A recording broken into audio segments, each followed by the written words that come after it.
मायावती इन दिनों जमकर प्रचार प्रसार करती दिखाई पड़ रही हैं। बहुत सारी ऐसी सीटें हैं जो कि छठे चरण में चुनावी मैदान में हैं, जहां पर बीएसपी के उम्मीदवार अपनी किस्मत आजमा रहे हैं सियासत में।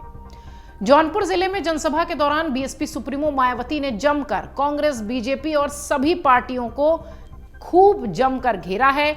आईएनडीआईए गठबंधन पर भी उन्होंने हमला किया है।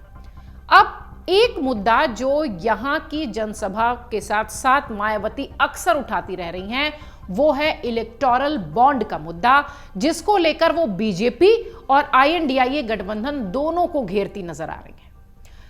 मायावती ने यहां बहुत सारी बातें कही और इलेक्टोरल बॉन्ड पर मायावती क्यों लगातार हमलावर हैं, बीजेपी पर भी, विपक्ष के दूसरे दलों पर भी, ये बताने की आपको कोशिश करेंगे। पहले ये जानिए कि जौनपुर की इस रैली में, इस जनसभा में मायावती ने क्या कुछ कहा है। मायावती ने कहा कि हम बनारस मंडल में सभी समाज के लोगों को मौका देते हैं। भीड़ के जबरदस्त जोश को देखकर भरोसा हो गया कि पिछली बार से भी इस बार अच्छा प्रदर्शन दिखाएंगे। मायावती ने कहा कि कांग्रेस, बीजेपी और अन्य दलों में आजादी के बाद से अधिकांश राज्यों में कांग्रेस की सरकार रही है। इनकी गलत नीतियों के कारण इन राज्यों से लेकर केंद्र तक की सत्ता से बाहर होना पड़ा है।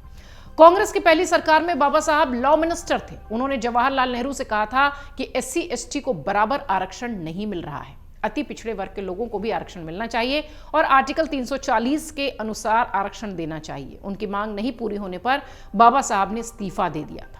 मायावती ने कहा कि कांग्रेस कहती है कि वो संविधान के खिलाफ नहीं है। सभी पार्टियां वोट की खातिर आरक्षण को लेकर बड़ी बड़ी बातें करती हैं। देश की जनता इस बात को समझ गई है कि अच्छे दिन के नाम पर प्रलोभन दिया गया। जितना कहा गया उसका 1/4 काम भी नहीं हुआ। ये लोग पूंजीपतियों और मालामाल करने वाले लोगों के लिए काम कर रहे हैं। इन्हें विभिन्न मामलों में छूट देने और इन्हें बचाने में लगे हुए हैं। मायावती ने मुद्दा उठाया इलेक्टोरल बॉन्ड का। मायावती ने कहा कि इलेक्टोरल बॉन्ड जैसे मामले सामने आए कुछ दिन पहले, जब सुप्रीम कोर्ट ने इस पर टिप्पणी की, तो यह साफ हो गया कि बीजेपी और कांग्रेस ने बड़े बड़े पूंजीपतियों से चुनाव लड़ने के लिए मोटी रकम ली है।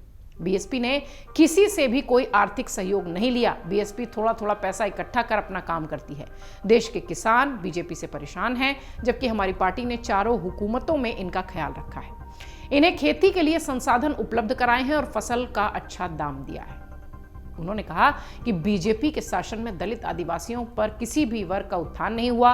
दलित और आदिवासियों को नौकरी नहीं मिली, उनके पद खाली हैं। आरक्षण नहीं मिला, उनके पद खाली हैं। इनकी सरकार में कोई आरक्षण के लिए प्राइवेट सेक्टर से काम कराया जा रहा है। शोषण और उत्पीड़न इनका बंद नहीं हुआ है। बीजेपी और आरएसएस की सरकार के चलते हिंदुत्व की आड़ में चल रही राजनीति भी खराब चल रही है। किसान वर्ग भी आंदोलित है। गलत आर्थिक नीतियां हैं, महंगाई, बेरोजगारी, गरीबी, इन सब मामलों पर लगातार वो बीजेपी पर भी और विपक्ष के दूसरे नेताओं पर भी हमलावर रही। मायावती ने कहा कि विरोधी पार्टियां साम दाम दंड भेद अपनाकर सत्ता पाने में जुटी हैं। ऐसे लोगों से गुमराह नहीं होना है, इनके वादों से भी गुमराह नहीं होना है। ये पार्टियां अपने वादों को अमल में नहीं लाती हैं, इसलिए जनता का विश्वास इन पर से उठ गया है। हमारी पार्टी कहने में कम और करने में ज्यादा विश्वास रखती है। हमारी पार्टी ने कई ऐतिहासिक कार्य किए हैं। हमारी पार्टी को सरकार बनाने का मौका मिला है और लगातार उनकी ये सारी बातें इस लिहाज से भी महत्वपूर्ण थी क्योंकि बहुत सारी ऐसी सीटें हैं जहां पर बीएसपी के कैंडिडेट हैं, वो छठे चरण में चुनाव में जा रही हैं। तो इस लिहाज से भी मायावती का ये जो पूरा बयान था, ये खूब कोट करके तमाम कार्यकर्ताओं ने भी चलाया और जमकर लोगों के बीच उनके बयान वायरल भी हुए। मायावती इलेक्टोरल बॉन्ड का मुद्दा इससे पहले भी उठा चुकी हैं। इलेक्टोरल बॉन्ड को लेकर उन्होंने कहा था कि पार्टी सदस्यता शुल्क से ही बीएसपी पार्टी चलाती है, लेकिन बाकी लोगों को देखिए तो वो करोड़ों का चंदा लेते हैं। आपको बता दें, इलेक्टोरल बॉन्ड के मामले में जो लिस्ट आई थी पॉलिटिकल पार्टीज में चंदे वाली, उसमें बीएसपी का नाम नहीं था, जिसके बाद से बीएसपी जमकर इस बात पर हमलावर थी कि हमने कभी भी चंदा नहीं लिया और उन उद्योगपतियों से तो बिल्कुल नहीं लिया जो कि किसानों की भलाई के लिए काम नहीं करते, जो कि आम लोगों की भलाई के लिए काम नहीं करते। ये सारे बयान वो पहले भी दे चुकी हैं। इसी कड़ी में एक बार फिर वो हमलावर दिखी हैं बीजेपी पर भी, कांग्रेस पर भी, आईएनडीआईए गठबंधन के दूसरे दलों पर भी।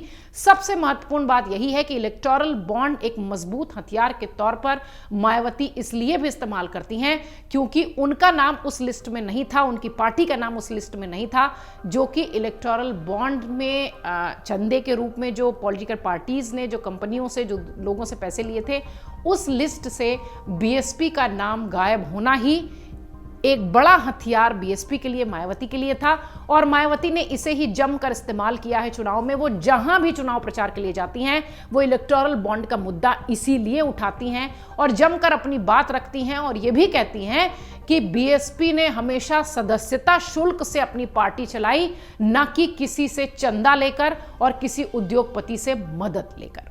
अब लोकसभा चुनाव में मायावती और बीएसपी का ये इलेक्टोरल बॉन्ड का मुद्दा उनके जो वोट बैंक हैं, उनका जो एक तरीके से कह लीजिए कि वोट देने वाला पूरा ग्रुप है, उस पर कितना असर डालती है ये पता चलेगा 4 जून को जब चुनाव के परिणाम आएंगे। एग्जिट पोल 2024 1 जून शाम 6 बजे से, लोकसभा चुनाव के नतीजे 4 जून सुबह 7 बजे से। देखिए चुनाव नतीजों से जुड़ी हर खबर सबसे पहले, सबसे सटीक, केवल अमर उजाला पर, amarujala.com।